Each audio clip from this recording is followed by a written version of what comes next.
Hello everyone. तो इस video में हम आगे डिस्कस करेंगे कि डेफिनेट आर्टिकल द का यूज कहाँ कहाँ पर होता है। पिछले वीडियो के अंदर भी हमने ये देखा था कि डेफिनेट आर्टिकल जो है उसको यूज करने के क्या रूल्स हैं, कहाँ कहाँ पर आपको उनका वाक्य के अंदर प्रयोग करना है। आगे हम उसी में आगे बढ़ेंगे और देखेंगे कि और कहाँ कहाँ डेफिनेट आर्टिकल द का यूज होता है। तो मान लीजिए आपके सेंटेंस के अंदर, आपके वाक्य में अगर डिजीज का नाम दे रखा है तो आपको क्या करना है, यहाँ पर आर्टिकल द का यूज करना है। तो आपको हमेशा याद रखना है कि जब भी वाक्य के अंदर डिजीज का नाम दे रखा है तो आर्टिकल द का यूज नहीं होगा। ठीक है, no use of article the. तो जब भी डिजीज का नाम दे रखा हो तो आर्टिकल द का यूज नहीं होगा। ठीक है, तो ये चीज आपको अच्छे से याद रखनी है, आर्टिकल द का यूज नहीं होगा। ठीक है, आर्टिकल द का यूज नहीं होगा अगर सेंटेंस के अंदर डिजीज का नाम दे रखा है तो ये चीज आपको याद रखनी है। अब आपको ये भी याद रखना है कि कुछ डिजीजेस ऐसी हैं जो एक्सेप्शन है, अपने आप में क्या है, एक्सेप्शन है, अपवाद है, जिनके नाम के पहले आर्टिकल द जो है वो यूज होता है। तो हम देखते हैं वो कौन कौन से डिजीज है। The measles. ठीक है, मिजल्स एक बीमारी है, एक तरीके का रोग है और उसके पहले डेफिनेट आर्टिकल द का यूज होता है। इसके अलावा है द मम्स और है द रिकेट्स। ठीक है, द फ्लू,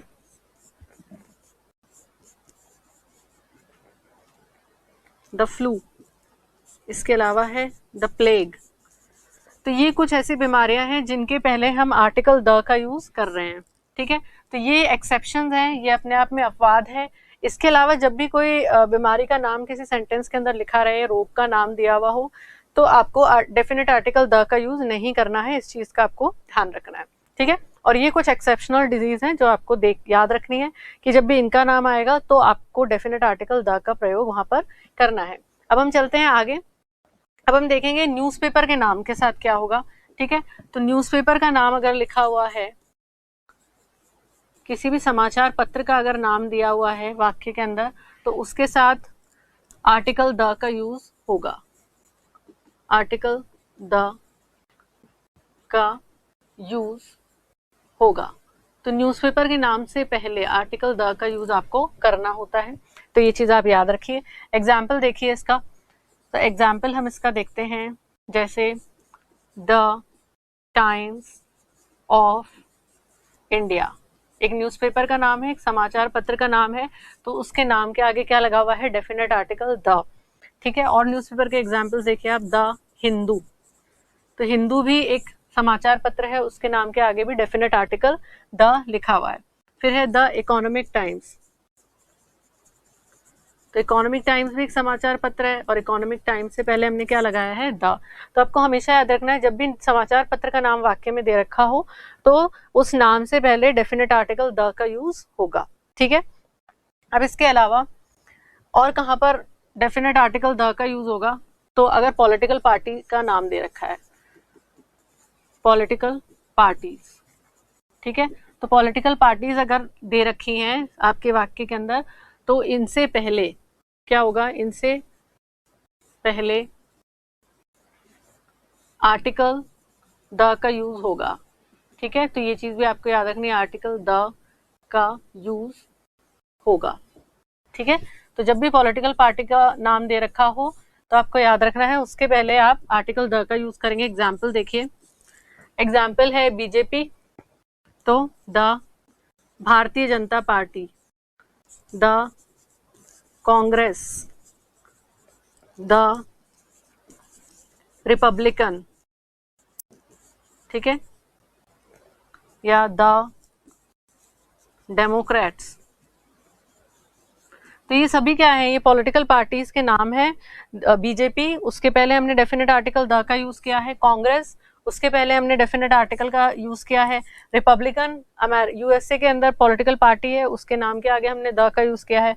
डेमोक्रेट्स, ठीक है, तो ये भी क्या है, यूएसए के अंदर एक पार्टी है, पॉलिटिकल पार्टी है, तो उसके द डेमोक्रेटिक पार्टी है पार्टी का नाम, तो उसके आगे हमने क्या करा है, आर्टिकल द का यूज किया है।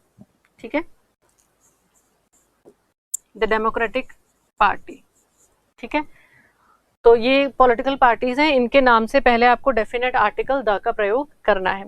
अब इसके अलावा और कहाँ पर आप डेफिनेट आर्टिकल द का प्रयोग करोगे, तो देखिए डेफिनेट आर्टिकल द का प्रयोग और होगा, जैसे एपिक दे रखा है आपके सेंटेंस के अंदर। ठीक है, एपिक का मतलब होता है महाकाव्य। क्या होता है? महाकाव्य।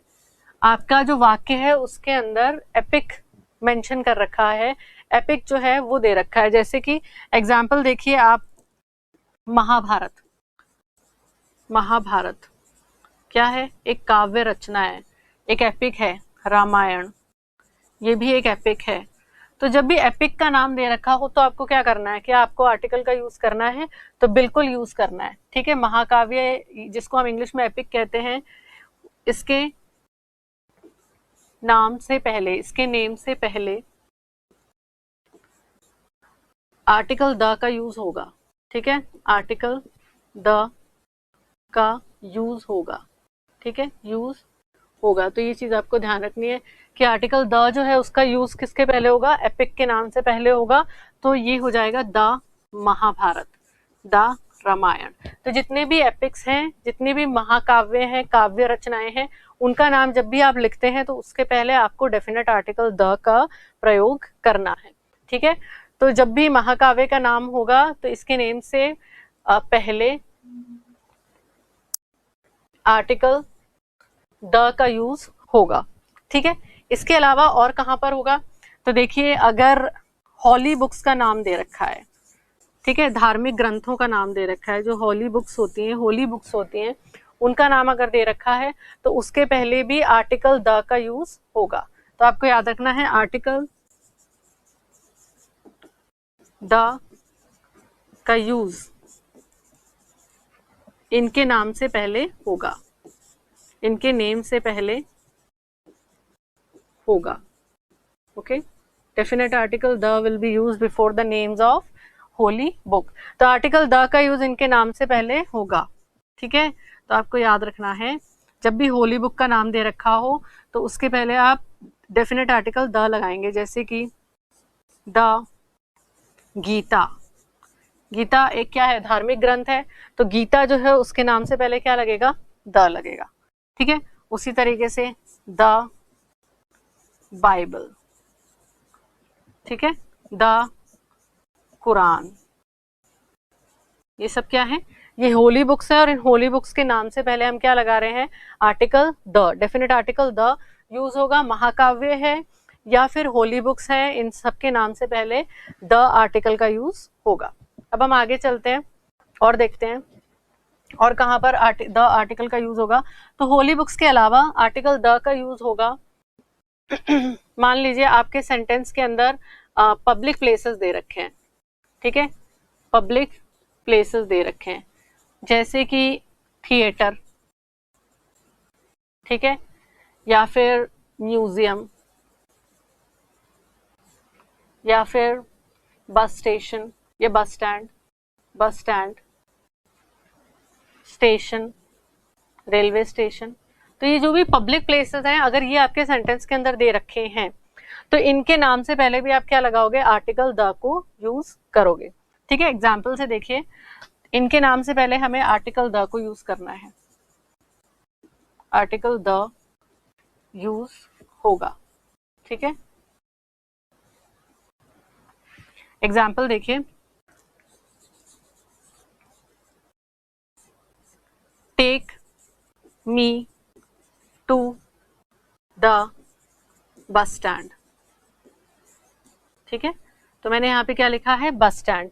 तो इसके पहले हमने क्या लगाया है? द लगाया है। बस स्टैंड क्या है? बस स्टैंड क्या है? एक पब्लिक प्लेस है। ठीक है, तो यह हम कह सकते हैं पब्लिक सर्विस है ये एक तरीके की। तो बस स्टैंड जो है उसके पहले हमने क्या लगाया है? आर्टिकल द लगाया है। और सेंटेंस देखते हैं, he is going to the, he is going to the museum. ठीक है, he is going to the museum. तो म्यूजियम जो है ये भी एक पब्लिक प्लेस है, तो उसके पहले भी हमने क्या लगाया है? आर्टिकल द लगाया है। She is going to the railway station, railway station भी क्या है, पब्लिक प्लेस है, तो उसके पहले भी हमने क्या लगा दिया है, आर्टिकल द लगा दिया है। तो ये आपको याद रखना है, bus stand, museum, cathedral, railway station, theatre, इस तरह की चीजें जब भी आपके सेंटेंस में लिखी हुई हो तो उनके पहले आप क्या लगाएंगे, द लगाएंगे। अब यहाँ पर एक चीज आपको याद रखनी है, अगर इन्हीं पब्लिक प्लेसेस के पहले प्रॉपर नाउन लिखा हुआ हो, ठीक है, कोई प्रॉपर नेम लिखा हुआ हो, तो आप द का यूज नहीं कर सकते हैं। मान लीजिए ये हम इसी सेंटेंस को वापस लिखते हैं, यहां पर लिखा हुआ है take me to the Sindhi Camp bus station, sorry Sindhi Camp bus stand, ठीक है, take me to the Sindhi Camp bus stand, तो ये गलत हो जाएगा। क्या हो जाएगा, ये गलत हो जाएगा। Take me to Sindhi Camp bus stand होना चाहिए, तो यहाँ पर ये द नहीं आएगा, ठीक है, take me to Sindhi Camp bus stand, तब ये आपका जो सेंटेंस है क्या हो जाएगा, ये करेक्ट हो जाएगा। तो अगर प्रॉपर नाउन यूज हो रहा है इन पब्लिक प्लेसेस से पहले, तो आपको उस पब्लिक प्लेस के नाम से पहले द का यूज नहीं करना है। और एग्जाम्पल देखिए,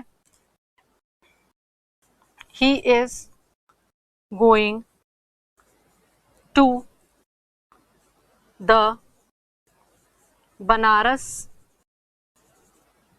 railway station, he is going to the Banaras railway station, क्या लिखा है मैंने, he is going to the Banaras railway station, तो ये सेंटेंस भी क्या हो गया है, गलत हो गया है, क्योंकि रेलवे स्टेशन एक पब्लिक प्लेस है लेकिन उसके पहले उसका नाम आ गया है बनारस, ठीक है, तो ये सेंटेंस यहाँ पर गलत हो गया, तो यहाँ पर द का यूज नहीं होगा। ओके, अगर ये सिर्फ रेलवे स्टेशन लिखा हुआ होता तब होता he is going to the railway station, ठीक है। तो आपको ये चीज भी याद रखनी है कि जब भी पब्लिक प्लेसेस के नाम आएंगे तो पब्लिक प्लेसेस के नाम से पहले अगर कोई प्रॉपर नाम लिखा हुआ हो, जैसे he is going to the museum, अब यहाँ पे लिखा हुआ है he is going to Albert Museum, तो फिर द नहीं आएगा, ठीक है। तो पब्लिक प्लेसेस के नाम से पहले अगर उस पब्लिक प्लेस का पर्टिकुलर नाम लिखा हुआ है, कोई पर्टिकुलर थिएटर का नाम है, किसी विशेष म्यूजियम का नाम लिखा हुआ है, बस स्टैंड का नाम है, रेलवे स्टेशन का नाम है, तो आपको फिर उसके नाम के आगे प्रॉपर नाउन हो जाएगा, वो उसके पहले द का इस्तेमाल नहीं करना है, ठीक है। खाली ये नाम लिखे हुए हैं और प्रॉपर किसी museum, railway station, theatre, cathedral का नाम नहीं लिखा हुआ है, तब आप इसमें क्या करेंगे, द का यूज करेंगे। अब हम आगे चलते हैं, देखिए इसके अलावा और कहाँ पर द का यूज होगा, तो मान लीजिए ऑर्गेनाइजेशंस के नाम दे रखे हैं, ठीक है, ऑर्गेनाइजेशंस के नाम दे रखे हैं, तो उनके साथ आप क्या करोगे, आर्टिकल द को यूज करोगे, आर्टिकल द यूज होगा, ठीक है। संस्थानों के नाम दे रखे हैं तो आर्टिकल द जो है वो यूज होगा। जैसे एग्जाम्पल देखिए, मैंने यहां पर लिखा एग्जाम्पल में द यूएनओ, आप सभी जानते हैं यूनाइटेड नेशन ऑर्गेनाइजेशन एक इंटरनेशनल अंतरराष्ट्रीय संस्थान है, ठीक है। तो यूएनओ जो है उसके पहले मैंने क्या लगा दिया है, द का प्रयोग किया है, ठीक है, द यूएनओ, द WTO, ठीक है। तो ये वर्ल्ड ट्रेड ऑर्गेनाइजेशन भी क्या है, एक संस्थान है, ठीक है, और अंतरराष्ट्रीय संस्थान है, तो उसके नाम से पहले मैंने क्या लगाया है, द EU, ठीक है। तो आपको याद रखना है कि जब भी किसी ऑर्गेनाइजेशन का नाम है, चाहे एक्रोनियम दे रखा हो, पूरा नाम तो है United Nation Organization, World Trade Organization और यूरोपियन यूनियन, पर हमने इनके नाम के पहले क्या लगाया है, द लगाया है। तो आपको याद रखना है जब भी संस्थान का नाम आएगा, चाहे एक्रोनियम फॉर्म में आए, चाहे एब्रीवेटेड फॉर्म में आए, एब्रीवेशन की फॉर्म में आए, ठीक है, एक्रोनियम की फॉर्म में आए, तो आप उसके पहले क्या लगाओगे, द का इस्तेमाल करोगे। अब इसमें भी एक कंडीशन है, जब ये जो एक्रोनियम्स यूज किए जाते हैं, किसी संस्थान का नाम बहुत बड़ा होता है, तो उसको जब हम शॉर्ट में बोलते हैं, उसका जो पहला लेटर है, उसके नाम में जितने भी शब्द हैं उनके पहले लेटर्स को मिला करके एक छोटा नाम हमने जैसे यहाँ पर लिखा है, तो एक्रोनियम्स का इस्तेमाल जब हम करते हैं तो उसमें भी आपको याद रखना है, अगर कोई एक्रोनियम प्रॉपर नाउन की तरह नहीं काम में लिया जा रहा है, ठीक है, कोई भी एक्रोनियम प्रॉपर नाउन की तरह नहीं काम में लिया जा रहा है, तभी आप क्या करेंगे, उस संस्थान के नाम से पहले डेफिनेट आर्टिकल द का प्रयोग करेंगे। अगर ये जो एक्रोनियम्स हैं ये प्रॉपर नाम की तरह यूज होने लगे हैं तो फिर वहां पर द का यूज नहीं होगा। मैं आपको क्या समझाने की कोशिश कर रही हूँ वो मैं भी आपको और एग्जाम्पल से क्लियर करती हूँ। तो देखिए, एक्रोनियम्स अगर प्रॉपर नाउन की तरह यूज हो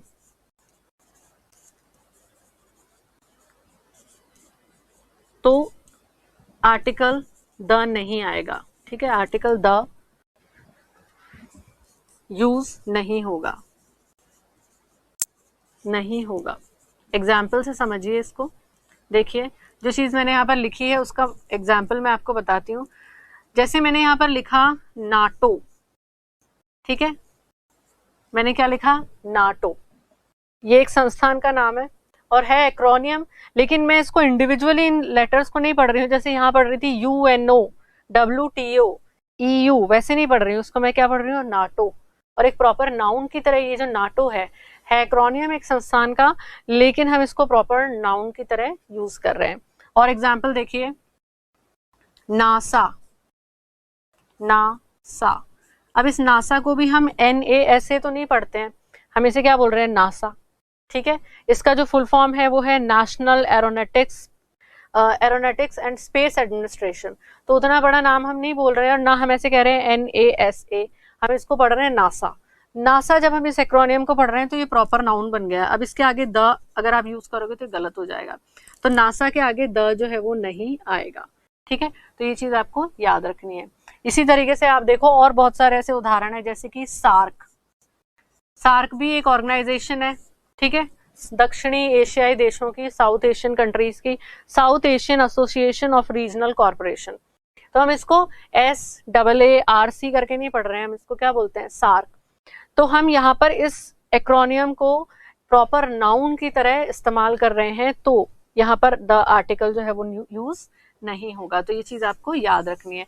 ऐसी संस्थानें जिनके एक्रोनियम्स प्रॉपर नाउन की तरह काम में लिए जा रहे हैं उनके आगे आप द का इस्तेमाल नहीं करेंगे। अगर किसी भी ऑर्गेनाइजेशन का एक्रोनियम है, ठीक है, और वो लेटर टू लेटर पढ़ा जा रहा है, जैसे EU, WTO, UNO, FBI, ठीक है, तो CBI, तो उनके आगे आप क्या करोगे, द का इस्तेमाल करोगे। ठीक है, तो अगर एक्रोनियम प्रॉपर नाउन बन जाए तो फिर आपको द का यूज नहीं करना है। तो ये चीज आपको खास ध्यान रखनी है। ठीक है, अब हम आगे चलते हैं।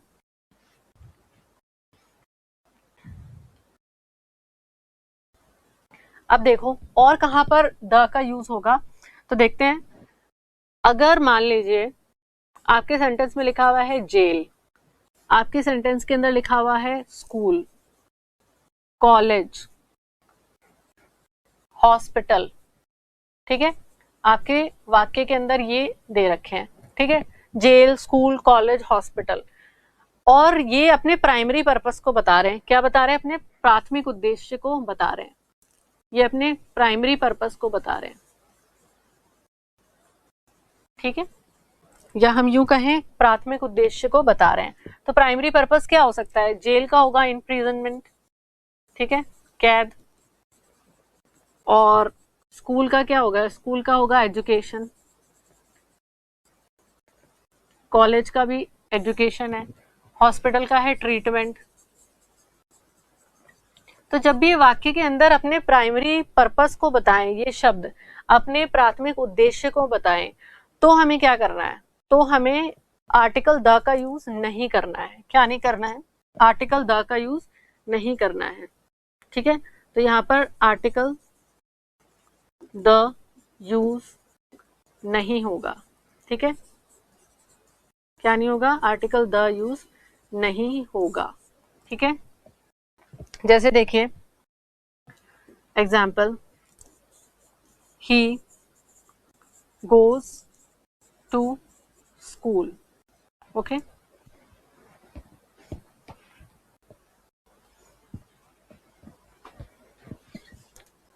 ये यहां से अब ध्यान रखना है ना, he goes to the sorry he goes to school daily. ठीक है, मैंने क्या लिखा, वह रोज स्कूल जाता है, वह दैनिक विद्यालय जाता है, he goes to school daily. तो यहाँ पर जो स्कूल है ना, वो क्या कर रहा है, वो इस स्कूल का प्राइमरी पर्पस जो होता है वो क्या होता है, एजुकेशन, उसके बारे में बात कर रहा है। तो इसलिए हमने स्कूल से पहले क्या नहीं लगाया है, द का उपयोग नहीं किया है। उसी तरीके से मान लीजिए लिखा हुआ है he was sent to jail, ठीक है, या ये सेंटेंस ऐसे होता है he was arrested and sent to jail. तो यहाँ पर जेल जो है उसका मतलब क्या है, उसका मतलब है, उसका प्राथमिक उद्देश्य क्या है, इम्प्रिजनमेंट। तो यहाँ पर जेल शब्द से हम समझ रहे हैं कि उसको क्या कर लिया गया है, उसको पकड़ लिया गया है और उसे कहाँ भेज दिया गया है, जेल भेज दिया गया है। तो यहाँ पर ये क्या कर रहा है, ये जो जेल है या ये स्कूल है, ये अपने प्राइमरी ऑब्जेक्टिव, ठीक है, इनके जो प्राथमिक उद्देश्य हैं जिसके लिए उनको बनाया गया है, जिसके लिए उन्हें स्थापित किया गया है, वो चीज यहाँ पर वो बता रहे हैं। जैसे स्कूल शिक्षा के लिए है और जेल किस लिए, कैद करने के लिए है। और सेंटेंस देखिए आप, she was met with an accident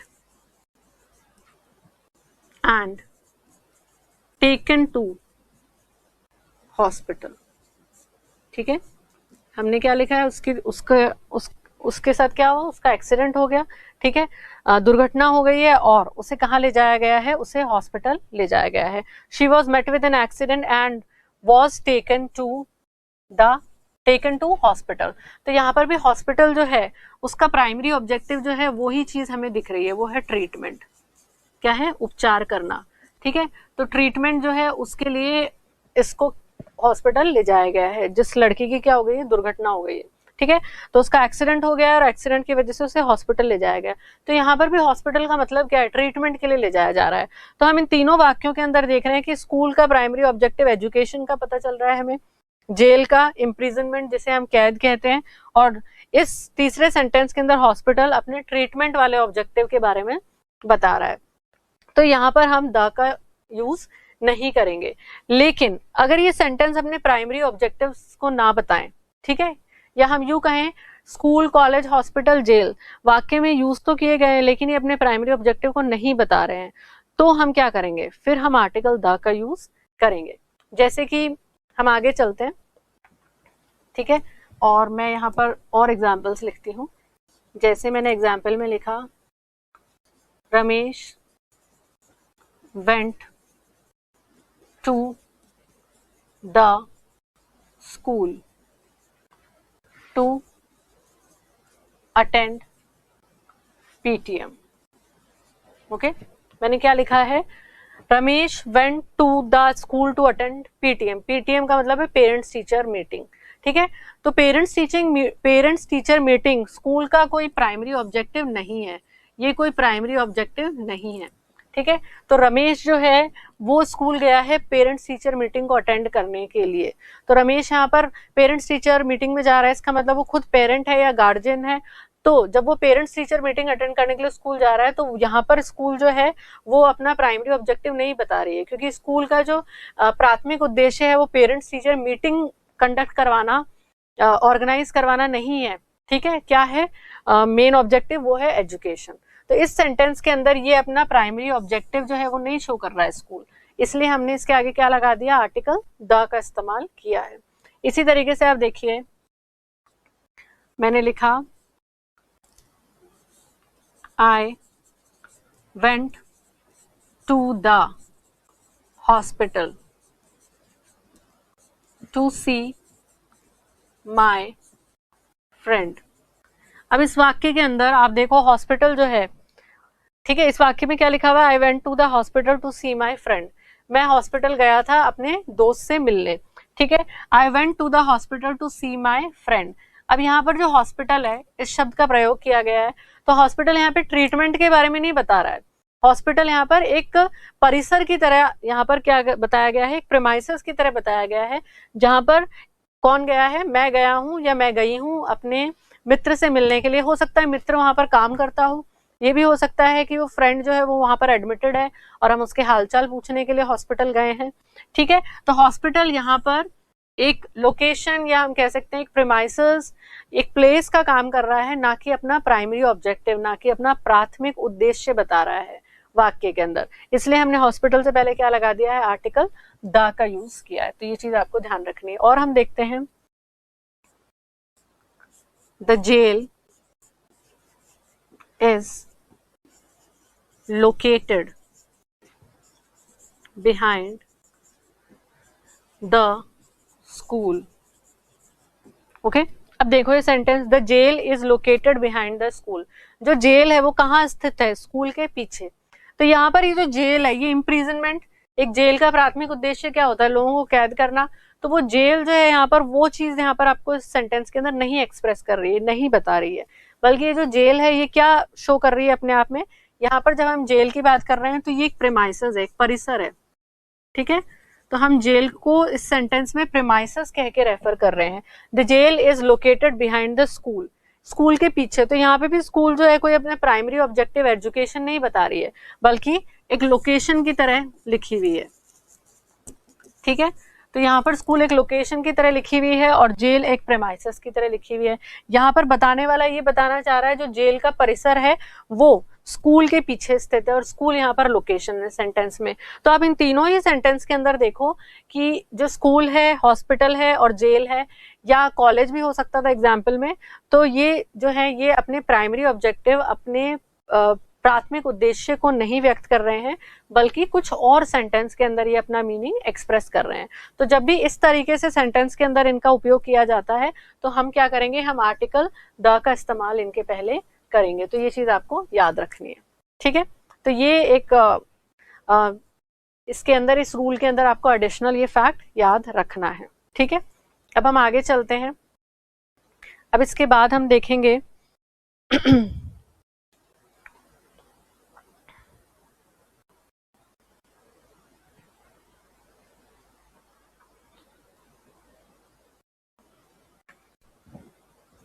अब हम आगे देखते हैं।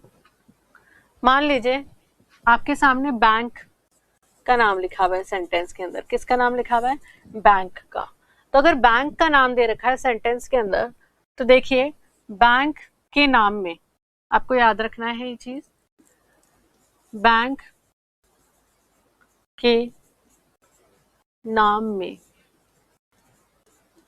ऑफ प्रीपोजिशन यूज हो रहा है। क्या यूज हो रहा है, ऑफ प्रीपोजिशन, ठीक है। बैंक के नाम में ऑफ प्रीपोजिशन यूज होता है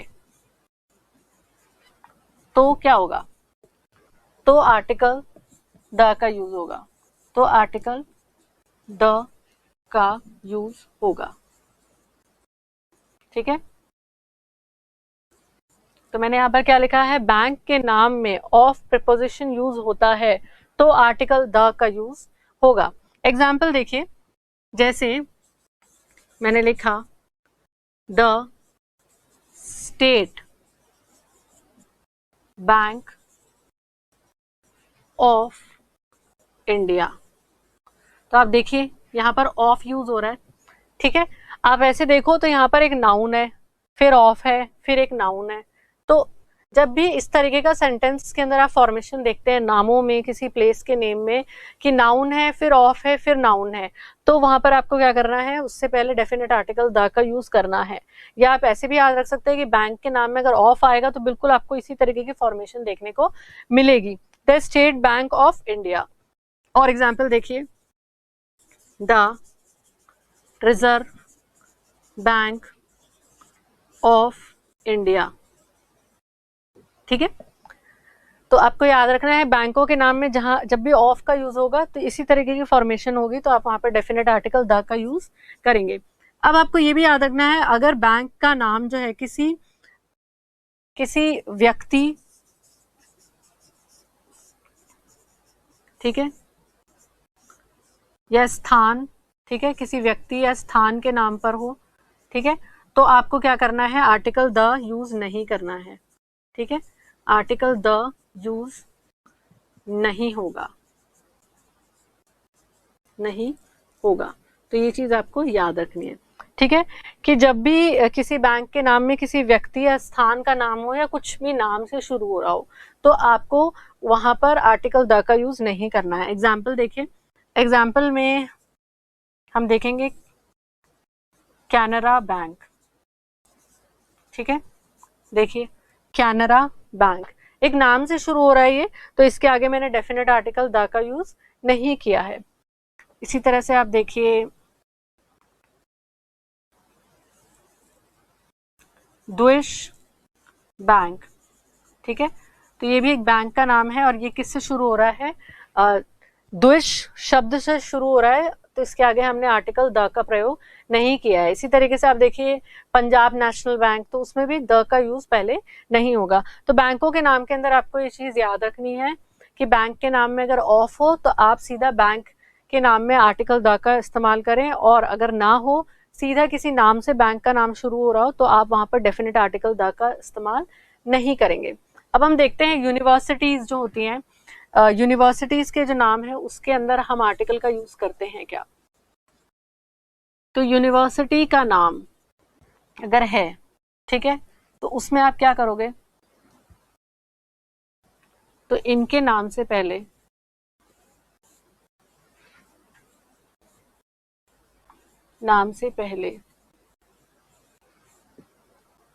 आर्टिकल द यूज नहीं होगा, नहीं होगा। ठीक है, कब नहीं होगा, इसमें भी एक कंडीशन है, इनके नाम से पहले आर्टिकल द का यूज नहीं होगा। कब नहीं होगा, जब यूनिवर्सिटी का नाम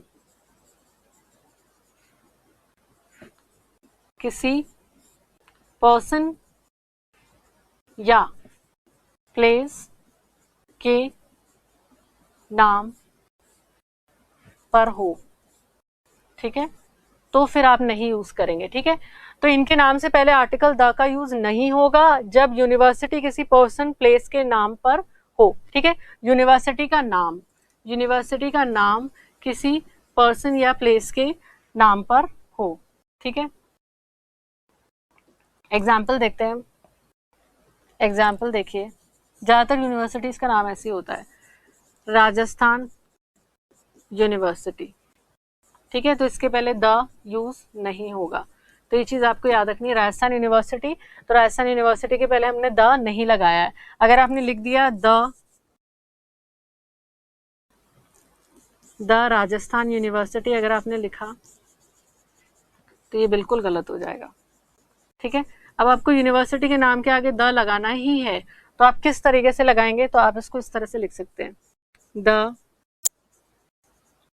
यूनिवर्सिटी ऑफ राजस्थान, तब ये सही हो जाएगा। ठीक है, द यूनिवर्सिटी ऑफ राजस्थान, तो ये करेक्ट है। ठीक है, इसी तरीके से और एग्जाम्पल देखो इसका, कोलंबिया यूनिवर्सिटी, शॉर्ट में लिख रही हूँ, यहाँ पे स्पेस नहीं है इसलिए, कोलंबिया यूनिवर्सिटी, तो इसके आगे कोई द का यूज नहीं है, लेकिन आप इसको अगर ऐसे लिखो, द यूनिवर्सिटी ऑफ कोलंबिया, तो ये भी करेक्ट है। लेकिन आपको फिर इस तरीके से लिखना पड़ेगा, द यूनिवर्सिटी ऑफ कोलंबिया, तब आप इसमें डेफिनेट आर्टिकल द का यूज कर सकते हो। जब भी यूनिवर्सिटी का नाम है वो सिर्फ किसी प्लेस के नाम से या किसी व्यक्ति के नाम से शुरू हो रही हो, जैसे जय नारायण व्यास यूनिवर्सिटी, तो जब भी महात्मा गांधी यूनिवर्सिटी, जवाहरलाल नेहरू यूनिवर्सिटी, तो इनके नाम के आगे हम नहीं यूज कर सकते आर्टिकल द। ठीक है, जवाहरलाल नेहरू यूनिवर्सिटी, तो इसके आगे भी आर्टिकल द का यूज नहीं होगा, तो ये चीज आपको याद रखनी है। ठीक है, एक और चीज यहाँ पर आपको याद रखनी है, जब भी यूनिवर्सिटी के एक्रोनियम्स होते हैं, ठीक है, जैसे हमने ऑर्गेनाइजेशन के एक्रोनियम्स देखे थे, यूएनओ, WTO, तो उसी तरीके से जब यूनिवर्सिटी के एक्रोनियम्स आएंगे तो वहां पर आपको द का इस्तेमाल नहीं करना है। ठीक है, जैसे कुछ फेमस एक्रोनियम्स हैं, IIT, क्या है, IIT, तो IIT अगर लिखा हुआ है तो इसके आगे द का इस्तेमाल नहीं होगा। या लिखा हुआ है MIT, Massachusetts institute of technology, ये है इंडियन इंस्टीट्यूट ऑफ टेक्नोलॉजी, तो MIT है, IIT है, IIMs है, तो इनके आगे द का यूज नहीं होगा। अगर आप द यूज करते हो तो ग्रामेटिकली क्या हो जाएगा, इनकरेक्ट हो जाएगा। तो यहाँ पर नो द, ठीक है। तो ये चीज भी आपको याद रखनी है। ओके, अब हम आगे चलते हैं और देखते हैं कि द का यूज कहाँ कहाँ पर किया जाता है। मान लीजिए पोस्ट्स दे रखी हैं, तो आपको क्या करना है, ठीक है। तो आपको याद रखना है ऐसी कोई पोस्ट है, ठीक है, ऐसी पोस्ट्स जो एक ही पर्सन के पास हो, एक समय में एक ही पर्सन के पास हो,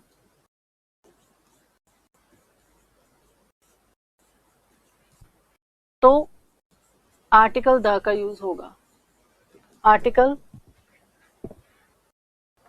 द का यूज होगा, ये चीज आपको याद रखनी है, ठीक है। ऐसी कोई पोस्ट है, ऐसी पोस्ट है जो एक ही पर्सन के पास हो, तो आर्टिकल द का यूज होगा। एग्जाम्पल देखिए इसका, जैसे कि द प्रेसिडेंट, तो एक समय में राष्ट्रपति तो एक ही व्यक्ति होगा, ठीक है। या यूनिवर्सिटी का प्रेसिडेंट भी है, तो एक समय में एक ही व्यक्ति प्रेसिडेंट हो सकता है, तो मैंने उस प्रेसिडेंट के आगे क्या लगा दिया है, द लगा दिया है।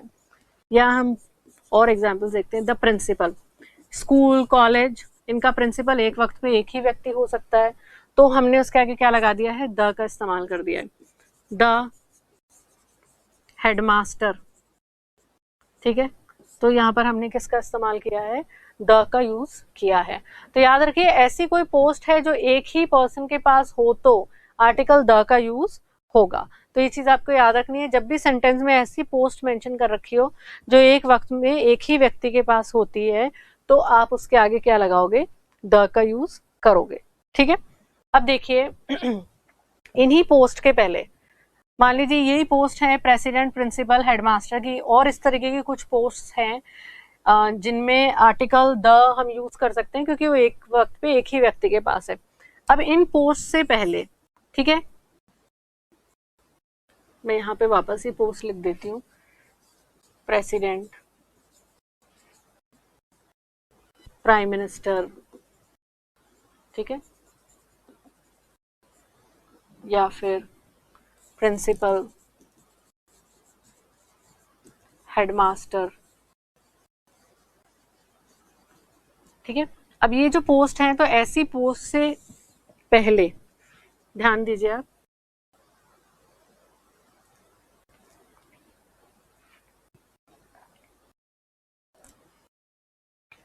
तो ऐसी पोस्ट से पहले जो एक वक्त में एक ही व्यक्ति के पास होती है, पोस्ट से पहले क्या है, ऐसी पोस्ट से पहले इलेक्ट, अपॉइंट, नॉमिनेट, क्राउन, ठीक है। Elect, appoint, nominate, crown verbs का यूज हो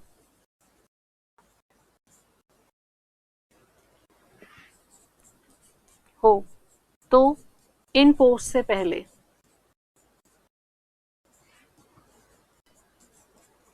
आर्टिकल द का यूज नहीं होगा। आर्टिकल द का यूज नहीं होगा, ये एक स्पेशल कंडीशन है जो आपको याद रखनी है, ठीक है। ऐसी पोस्ट, कौन सी पोस्ट, ये जो ऊपर मैंने लिखी हुई president, prime minister, principal, headmaster की, जो एक वक्त पे एक ही व्यक्ति के पास होती है, और आपका जो सेंटेंस है वो इस तरीके से बना हुआ है कि उन सेंटेंस के अंदर ये पोस्ट मेंशन करी हुई है, लिखी हुई है, लेकिन उन पोस्ट से पहले इलेक्ट, अपॉइंट, नॉमिनेट, क्राउन, ठीक है, ऐसे शब्दों का प्रयोग हो रहा हो, तब जब ये पोस्ट आएगी तो फिर आप आर्टिकल द का यूज नहीं करोगे। एग्जाम्पल देखो, एग्जाम्पल बताती हूँ मैं आपको, ही was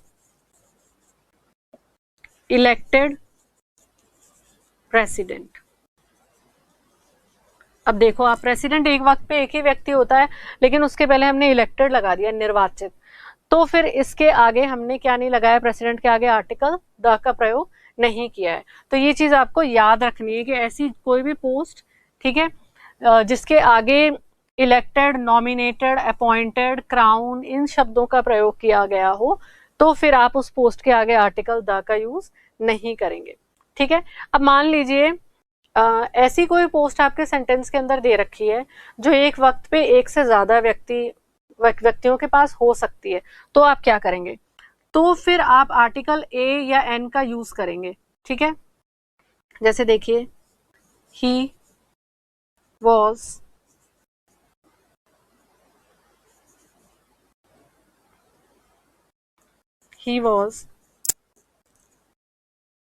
elected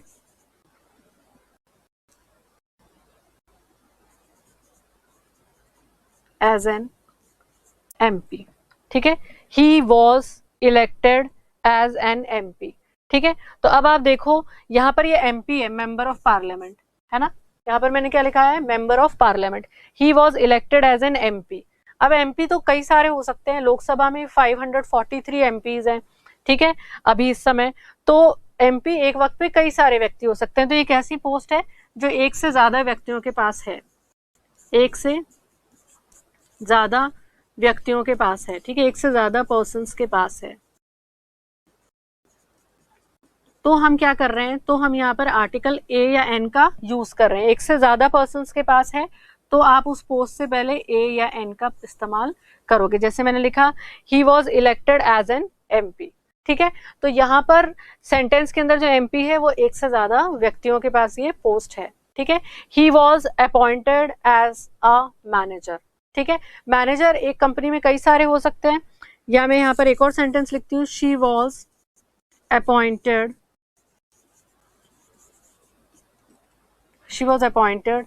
as a manager.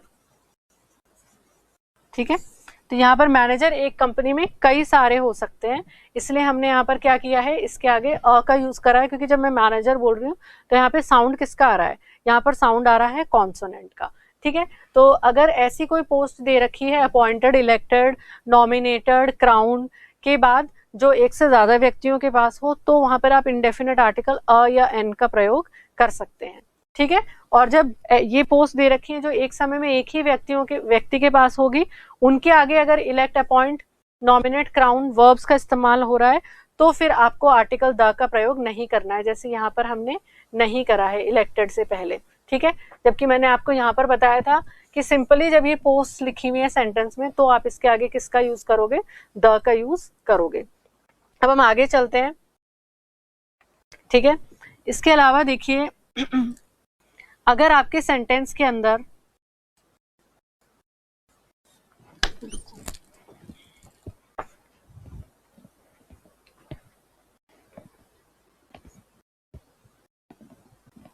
अब देखिए आगे हम और देखते हैं। आपके सेंटेंस में मान लीजिए इन्वेंशंस दे रखे हैं, आविष्कार दे रखे हैं, तो आपको क्या करना है?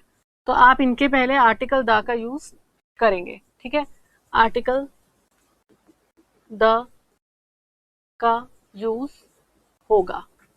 ठीक है, जब भी इन्वेंशंस का नाम आपके वाक्य के अंदर दे रखा हो। जैसे एग्जाम्पल लीजिए आप, एग्जाम्पल हम लेते हैं द इंटरनेट। ठीक है, इंटरनेट अपने आप में क्या एक इन्वेंशन है, तो उसके आगे क्या आ जाएगा?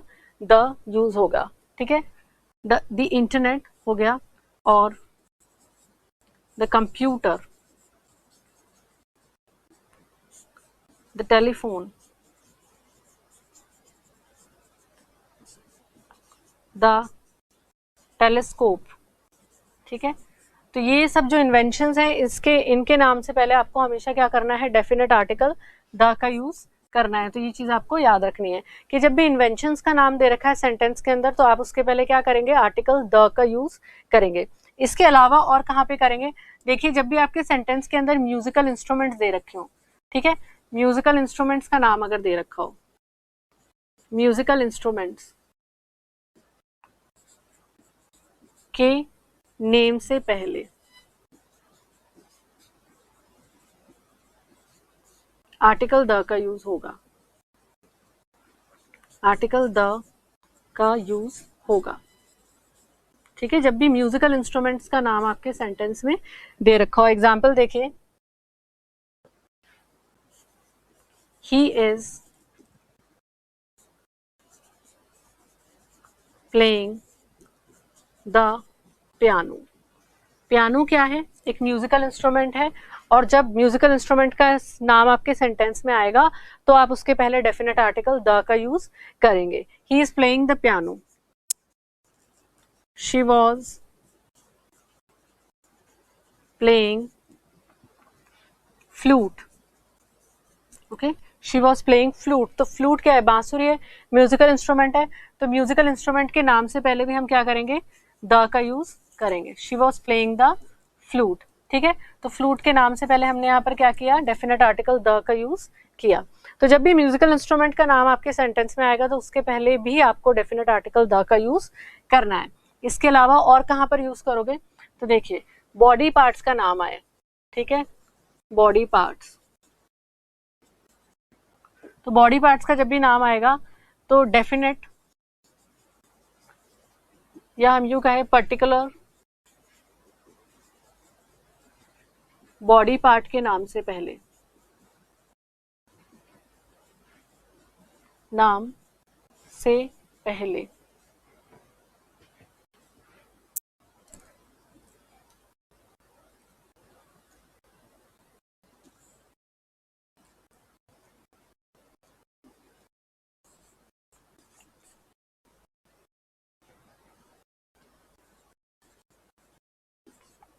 ठीक है, पहले आर्टिकल द का यूज होगा। तो जब भी किसी पर्टिकुलर बॉडी पार्ट का नाम आएगा तो उसके पहले आप आर्टिकल द का यूज करेंगे। ठीक है, एग्जाम्पल देखिए, जैसे एग्जाम्पल में मैंने लिखा the lungs transport oxygen to blood, to the blood. ठीक है, तो आप सेंटेंस के अंदर देखिए, लंग्स क्या है? ऑर्गन है, एक अंग है शरीर का, तो उसके पहले हमने क्या लगाया है? द का प्रयोग किया है। The lungs transport oxygen to the blood. ठीक है, इसी तरीके से और सेंटेंस आप देखिए,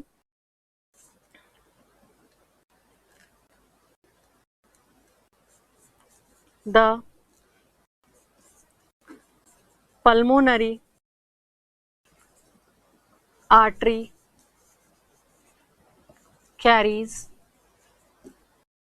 deoxygenated blood, deoxygenated blood। Okay, तो मैंने यहाँ पे क्या लिखा है? जो पल्मोनरी आर्टरी है वो क्या करती है? डीऑक्सीजनेटेड ब्लड को कैरी करती है। तो यहाँ पे पल्मोनरी आर्टरी से पहले हमने क्या लगाया है? द का प्रयोग किया है। तो जब भी किसी शरीर के अंग का नाम हो, ठीक है, किसी भी बॉडी पार्ट का नाम हो, किसी स्पेसिफिक बॉडी पार्ट का नाम दे रखा हो, डेफिनेट या पर्टिकुलर बॉडी पार्ट का नाम सेंटेंस में दे रखा है, तो उसके पहले आपको क्या लगाना है? डेफिनेट आर्टिकल द का यूज करना है। ठीक है, जैसे यहाँ पे किया है, the pulmonary artery carries deoxygenated blood. ठीक है, ऊपर सेंटेंस में लंग्स एक बॉडी पार्ट है, तो लंग्स के पहले हमने क्या किया है? आर्टिकल द का प्रयोग किया है। तो इस चीज का आपको ध्यान रखना है कि जब भी सेंटेंस के अंदर बॉडी पार्ट्स के नाम हो तो आप क्या करेंगे? डेफिनेट आर्टिकल द का यूज करेंगे। ठीक है, थैंक यू।